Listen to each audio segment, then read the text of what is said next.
ನಮಸ್ತೆ ಎಲ್ರಿಗೂ, ನಾನು ನಿಮ್ಮ ಸುಪ್ರೀತಾ. ವೆಲ್ಕಮ್ ಟು ದಾತರಿ ಡ್ರೀಮ್. ಇವತ್ತಿನ ವಿಡಿಯೋದಲ್ಲಿ ಶ್ರವಣ ನಕ್ಷತ್ರದ ಬಗ್ಗೆ ತಿಳಿದುಕೊಳ್ಳುವ. ಇದು ನಕ್ಷತ್ರಗಳ ಸೀರೀಸಲ್ಲಿ 21ನೆಯ ನಕ್ಷತ್ರ.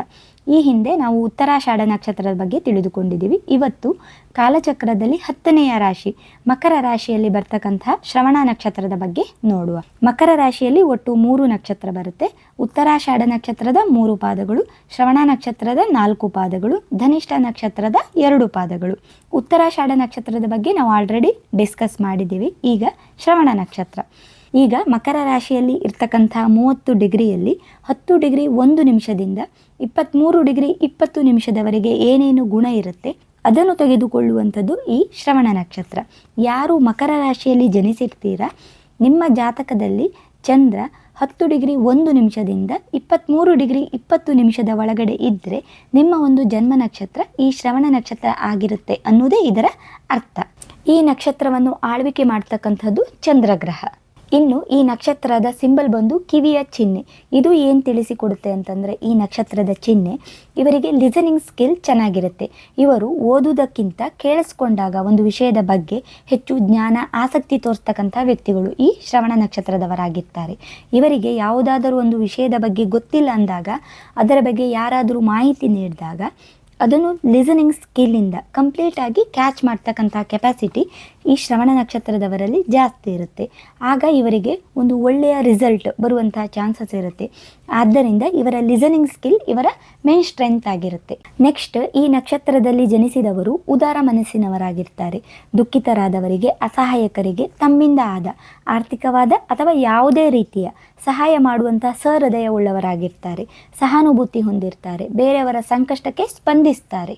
ಈ ನಕ್ಷತ್ರವನ್ನು ಆಳ್ವಿಕೆ ಮಾಡ್ತಕ್ಕಂಥದ್ದು ಚಂದ್ರಗ್ರಹ ಆಗಿರುವುದರಿಂದ ಚಂದ್ರಗ್ರಹ ನಮ್ಮ ಮನಸ್ಸಿಗೆ ಕಾರಕ. ಆದ್ದರಿಂದ ಇವರ ಒಂದು ಶಕ್ತಿ ಏನಿದೆ ಅದನ್ನು ಚೆನ್ನಾಗಿ ಅರ್ಥ ಮಾಡಿಕೊಂಡು ಅದನ್ನು ಲಾಜಿಕಲ್ ವೇ ಮತ್ತು ಕ್ಯಾಲ್ಕುಲೇಟಿವ್ ರಿಸ್ಕ್ನ ತಗೊಳ್ಳುವಂಥ ಒಂದು ಮನಸ್ಸು ಈ ನಕ್ಷತ್ರದವರಲ್ಲಿ ಜಾಸ್ತಿ ಇರುತ್ತೆ. ಇವರು ಯಾವುದೇ ಒಂದು ಕೆಲಸನ ಯೋಚನೆ ಮಾಡಿ ತಗೊಂಡಾಗ ಅದನ್ನು ಪಾಸಿಟಿವ್ ಥಿಂಕಿಂಗಿಂದ ತೊಗೊಂಡು ಹೋಗ್ತಾರೆ. ಅಂದರೆ ನಾನು ಮಾಡೇ ಮಾಡ್ತೀನಿ, ಇದರಿಂದ ಒಳ್ಳೆಯದಾಗೇ ಆಗುತ್ತೆ ಅನ್ನುವಂಥ ಥಾಟ್ ಇವರಲ್ಲಿ ಜಾಸ್ತಿ ಇರುತ್ತೆ. ಅದಕ್ಕೆ ಕಾರಣ ಏನಂದರೆ, ಇವರ ಒಂದು ಎಬಿಲಿಟಿ ಏನಿರುತ್ತೆ ಅನ್ನೋದನ್ನು ಇವರು ಅರ್ಥ ಮಾಡಿಕೊಂಡು ನನಗೆ ಯಾವ ಕೆಲಸ ಸೂಟ್ ಆಗುತ್ತೆ ಅನ್ನೋದನ್ನು ತಗೊಳ್ಳುವ ವ್ಯಕ್ತಿತ್ವ ಇರುವುದರಿಂದ ಇವರು ಏನೇ ಒಂದು ಕೆಲಸನ ತಗೊಂಡ್ರು ಬಹಳ ಒಂದು ಪಾಸಿಟಿವ್ ಥಿಂಕಿಂಗಿಂದ ಕೆಲಸನ ತಗೊಂಡು ಹೋಗ್ತಾರೆ. ಇದು ಈ ನಕ್ಷತ್ರದಲ್ಲಿ ಇರ್ತಕ್ಕಂಥ ಒಂದು ವಿಶೇಷವಾದಂತಹ ಗುಣ. ಇನ್ನು ಇವರಿಗೆ ಪಾಸಿಟಿವ್ ಥಿಂಕಿಂಗ್ ಇರುವ ಕಾರಣ ಯಾವುದೇ ಕೆಲಸ ತಗೊಂಡ್ರು ಕಂಪ್ಲೀಟ್ ಮಾಡೇ ಮಾಡ್ತೀನಿ ಅನ್ನುವಂಥ ಒಂದು ಕಾನ್ಫಿಡೆನ್ಸ್ ಲೆವೆಲ್ ಜಾಸ್ತಿ ಇರುತ್ತೆ. ಆದ್ದರಿಂದ ಇವರು ಯಾವುದೇ ಕೆಲಸನ ತಗೊಂಡ್ರು ಅದನ್ನು ಮಧ್ಯದಲ್ಲೇ ಬಿಡುವುದಕ್ಕೆ ಇಷ್ಟಪಡಲ್ಲ. ಯಾಕಂದರೆ ಈ ನಕ್ಷತ್ರ ಸಂಪೂರ್ಣವಾಗಿ ಸೇರ್ತಕ್ಕಂಥದ್ದು ಮಕರ ರಾಶಿಗೆ. ಮಕರ ರಾಶಿ ಅನ್ನೋದು ಕಾಲಚಕ್ರದಲ್ಲಿ 10ನೇ ಮನೆ. 10ನೇ ಮನೆ ಅನ್ನೋದು ಏನು? ನಮ್ಮ ಒಂದು ಕಾರ್ಯಕ್ಷೇತ್ರ, ಕರ್ಮಸ್ಥಾನ, ನಮ್ಮ ಕರ್ತವ್ಯವನ್ನು ತಿಳಿಸಿಕೊಡ್ತಕ್ಕಂಥದ್ದೇ 10ನೇ ಮನೆ. ಆದ್ದರಿಂದ ಅಂಥ 10ನೇ ಮನೆ ಆಗಿರ್ತಕ್ಕಂಥ ಮಕರ ರಾಶಿಗೆ ಸಂಪೂರ್ಣವಾಗಿ ಈ ನಕ್ಷತ್ರ ಸೇರುವುದರಿಂದ ಇವರ ಕರ್ತವ್ಯ ಅಂದರೆ ಇವರು ಏನೇ ಒಂದು ಕೆಲಸ ತಗೊಂಡ್ರು ಅದನ್ನು ಕರ್ತವ್ಯ ಅಂತ ತಿಳ್ಕೊಂಡು ಅದನ್ನು ಸಂಪೂರ್ಣವಾಗಿ ಮುಗಿಸಬೇಕು ಅನ್ನುವಂಥ ಮನಸ್ಸು ಈ ನಕ್ಷತ್ರದವರಲ್ಲಿ ಜಾಸ್ತಿ ಇರುತ್ತೆ. ನೆಕ್ಸ್ಟ್, ಈ ನಕ್ಷತ್ರದಲ್ಲಿ ಜನಿಸಿದವರು ಸುತ್ತಲೂ ಏನು ನಡೀತಾ ಇದೆ ಎಲ್ಲವನ್ನು ಗಮನದಿಂದ ಕೇಳುವಂತಹ, ಆಲೋಚಿಸುವಂತಹ ಸ್ವಭಾವ ಇರುತ್ತೆ. ಡೀಪ್ ಅಬ್ಸರ್ವರ್ ಆಗಿರ್ತಾರೆ. ನೆಕ್ಸ್ಟ್, ಇವರಿಗೆ ಕಾನ್ಫಿಡೆನ್ಸ್ ಲೆವೆಲ್ ಕೂಡ ಜಾಸ್ತಿ ಇರುತ್ತೆ. ಅದರ ಜೊತೆಗೆ ಒಂದು ಒಳ್ಳೆಯ ಕಮ್ಯುನಿಕೇಷನ್ ಸ್ಕಿಲ್ ಕೂಡ ಇರುತ್ತೆ ಈ ನಕ್ಷತ್ರದಲ್ಲಿ. ಆದ್ದರಿಂದ ಇವರು ಏನಾದರೂ ಒಂದು ಬಿಸ್ನೆಸ್ ಐಡಿಯಾ ತಗೊಂಡು ಬೇರೆಯವರ ಮುಂದೆ ಏನಾದರೂ ಅಪ್ರೋಚ್ ಮಾಡಬೇಕಾದ್ರೆ ಇವರಿಗೆ ಏನೋ ಒಂದು ನಾಲೆಜ್ ಇದೆ ಅನ್ನುವಂಥ ಒಂದು ನಂಬಿಕೆ ಬೇರೆಯವರಿಗೆ ಬರುತ್ತೆ. ಇದು ಕೂಡ ಬೇರೆಯವರನ್ನು ಇಂಪ್ರೆಸ್ ಮಾಡುವಂಥ ಸ್ಕಿಲ್ಸ್ನ ಈ ನಕ್ಷತ್ರ ತಿಳಿಸಿಕೊಡುತ್ತೆ. ನೆಕ್ಸ್ಟ್, ಈ ನಕ್ಷತ್ರ ಬಂದು ಪ್ರಪಂಚದಲ್ಲಿ ಏನೇನು ಟೆಕ್ನಾಲಜೀಸ್ ಇದೆ ಅಥವಾ ಬೇರೆ ಯಾವುದೆಲ್ಲ ವಿಷಯ ಇದೆ ಅದರ ಬಗ್ಗೆ ಹೆಚ್ಚು ಜ್ಞಾನವನ್ನು ಕೊಡ್ತಕ್ಕಂತಹ ನಕ್ಷತ್ರ. ಅದರ ಜೊತೆಯಲ್ಲಿ ಆಧ್ಯಾತ್ಮಿಕತೆ ಕಡೆ, ಪೂಜೆ ಪುರಸ್ಕಾರದ ಕಡೆಗೂ ಅಷ್ಟೇ ಗಮನ ಕೊಡ್ತಕ್ಕಂಥ ನಕ್ಷತ್ರ ಈ ಶ್ರವಣ ನಕ್ಷತ್ರ. ಯಾಕಂದರೆ ಇದು ಸೇರ್ತಕ್ಕಂಥದ್ದು ಮಕರ ರಾಶಿಗೆ. ಮಕರ ರಾಶಿಯನ್ನು ಆಳ್ವಿಕೆ ಮಾಡ್ತಕ್ಕಂಥದ್ದು ಶನಿಗ್ರಹ. ಶನಿಗ್ರಹ 14 ಡಿಗ್ರಿಯಿಂದ 19 ಡಿಗ್ರಿವರೆಗೂ ತುಂಬ ಸ್ಟ್ರಾಂಗ್ ಎನರ್ಜಿ ಇರುತ್ತೆ ಶನಿದು.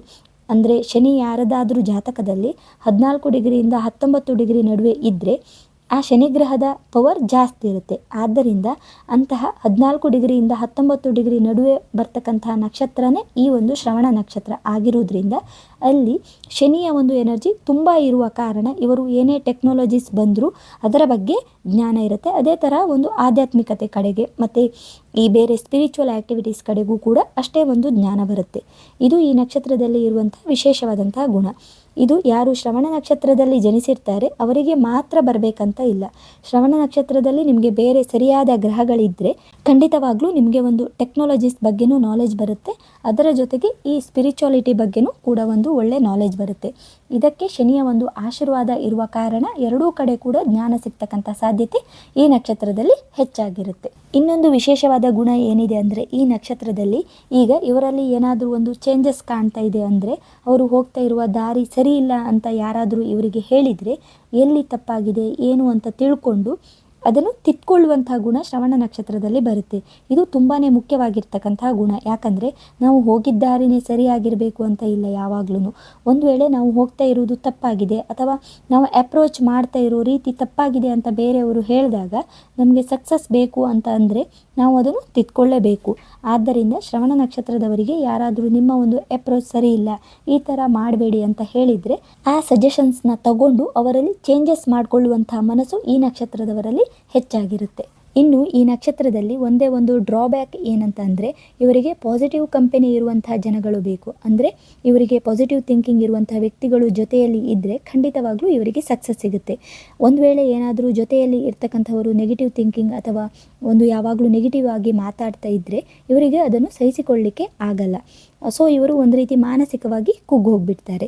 ಅಂದರೆ ಇವರಿಗೆ ಏನೋ ಒಂದು ಧೈರ್ಯ ಬರೋದಿರ್ಬೋದು ಅಥವಾ ಅಪ್ರೋಚ್ ಮಾಡುವ ಒಂದು ಮನಸ್ಸೇ ಬರಲ್ಲ. ಯಾಕಂತಂದರೆ ಈ ನಕ್ಷತ್ರವನ್ನು ಆಳ್ವಿಕೆ ಮಾಡ್ತಕ್ಕಂಥದ್ದು ಚಂದ್ರ ನಮ್ಮ ಮನಸ್ಸಿಗೆ ಕಾರಕವಾಗಿರ್ತಕ್ಕಂತಹ ಗ್ರಹ. ಆದ್ದರಿಂದ ಒಂದು ವೇಳೆ ಇವರಿಗೆ ಏನಾದರೂ ನೆಗೆಟಿವ್ ಥಿಂಕಿಂಗ್ ಇವರ ಜೊತೆಯಲ್ಲಿ ಇರುವವರು ಏನಾದರೂ ಇವರು ಮಾಡ್ತಾ ಇರುವ ಕೆಲಸದಲ್ಲಿ ನೆಗೆಟಿವ್ ಥಿಂಕಿಂಗ್ ಮಾಡಿಬಿಟ್ರೆ ಇವರಿಗೆ ಸಹಿಸಿಕೊಳ್ಳಲು ಕಷ್ಟ ಆಗುತ್ತೆ.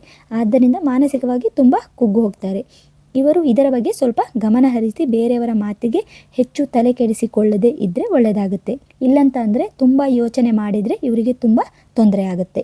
ನೆಕ್ಸ್ಟ್ ಇನ್ನು ಈ ಶ್ರವಣ ನಕ್ಷತ್ರದಲ್ಲಿ ಚಂದ್ರನಿಗೆ ಏನಾದರೂ ಅಫ್ಲಿಕ್ಷನ್ ಆದರೆ ಈ ಕುಜಗ್ರಹ ಇರ್ಬೋದು, ರಾಹು ಗ್ರಹ ಇರ್ಬೋದು ಅಥವಾ ಶನಿ ಗ್ರಹ ಇರ್ಬೋದು, ಇದರ ದೃಷ್ಟಿ ಏನಾದರೂ ಚಂದ್ರನ ಮೇಲೆ ಬಿದ್ದರೆ ಇವರಿಗೆ ಕೆಟ್ಟ ಜನಗಳ ಸಹವಾಸವೇ ಜಾಸ್ತಿ ಆಗುತ್ತೆ.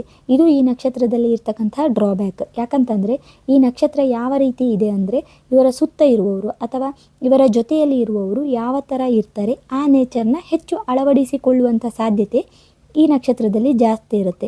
ಆದ್ದರಿಂದ ಚಂದ್ರ ಏನಾದರೂ ಜಾತಕದಲ್ಲಿ ರಾಹು ಗ್ರಹ, ಕುಜಗ್ರಹ, ಶನಿ ಗ್ರಹ ಇವುಗಳಿಂದ ಅಫ್ಲಿಕ್ಷನ್ ಬಂದರೆ ಚಂದ್ರನ ಮೇಲೆ ಕೆಟ್ಟ ಜನಗಳ ಸಹವಾಸ ಮಾಡೋದಿರ್ಬೋದು, ಕೆಟ್ಟ ಫ್ರೆಂಡ್ಸ್ ಸಿಗೋದಿರ್ಬೋದು, ಅದರಿಂದ ಇವರಿಗೆ ಕೆಟ್ಟ ಹೆಸರು ಬರ್ತಕ್ಕಂಥ ಸಾಧ್ಯತೆ ಹೆಚ್ಚಾಗಿರುತ್ತೆ. ಆದ್ದರಿಂದ ಇದರ ಬಗ್ಗೆ ಇವರು ಗಮನ ಹರಿಸಿದರೆ ತುಂಬ ಒಳ್ಳೆಯದು. ಮತ್ತು ಈ ನಕ್ಷತ್ರದವರು ಕೆಲವೊಬ್ಬರು ಬಾಲ್ಯದಲ್ಲಿ ಅಷ್ಟೊಂದು ಎಫರ್ಟ್ ಹಾಕಿ ಸ್ಟಡಿ ಮಾಡಲು ಇಚ್ಛಿಸುವುದಿಲ್ಲ. ಆಮೇಲೆ ಪ್ರಪಂಚ ಜ್ಞಾನ, ಸೂಕ್ಷ್ಮವಾದ ವಿಚಾರ ಪ್ರಜ್ಞೆ, ಲೋಕಾನುಭಾವದಿಂದ ಎಲ್ಲ ವಿಷಯಗಳಲ್ಲಿ ಪರಿಣಿತರಾಗಿರ್ತಾರೆ. ನೆಕ್ಸ್ಟ್ ಇವರು ಹಳೆಯ ಸಂಸ್ಕೃತಿಯನ್ನು ಗೌರವಿಸ್ತಾರೆ. ಹಾಗೆ ಫ್ಯಾಮಿಲಿ ಡ್ಯೂಟೀಸ್ ಏನಿರುತ್ತೆ ಅದನ್ನು ಸೀರಿಯಸ್ ಆಗಿ ತಗೊಂಡು ಮಾಡ್ತಾರೆ. ಅಂದರೆ moral pillars for there family ಅಂತ ಹೇಳ್ಬೋದು. ಹಾಗೆ ಇವರು ಹೆಚ್ಚು ಸ್ನೇಹಿತರನ್ನು ಹೊಂದಿರುವುದಿಲ್ಲ. ಕೆಲವೊಬ್ಬರು ಸ್ನೇಹಿತರು ಮಾತ್ರ ಇರ್ತಾರೆ ಈ ನಕ್ಷತ್ರದವರಿಗೆ. ನೆಕ್ಸ್ಟ್ ಕೆಲವೊಮ್ಮೆ ಇವರು ಓವರ್ಲಿ ಎಮೋಷ್ನಲ್, ಸೆನ್ಸಿಟಿವ್ ಆಗ್ತಾರೆ. ಇನ್ನೊಂದೇನೆಂದರೆ ಈ ನಕ್ಷತ್ರದವರ ತಾಯಿ ತುಂಬ ಪ್ರೊಟೆಕ್ಟಿವ್ ಆಗಿರ್ತಾರೆ, ತುಂಬ ಕೇರ್ ಮಾಡ್ತಾರೆ. ಇದು ಕೆಲವೊಬ್ಬರಿಗೆ ಇರಿಟೇಷನ್ ಆಗುವ ಸಾಧ್ಯತೆ ಇರುತ್ತೆ. ಇದಿಷ್ಟು ಶ್ರವಣ ನಕ್ಷತ್ರದ ಬಗ್ಗೆ ಕೆಲವೊಂದು ಕಾಮನ್ ಕ್ಯಾರೆಕ್ಟರಿಸ್ಟಿಕ್ಸ್.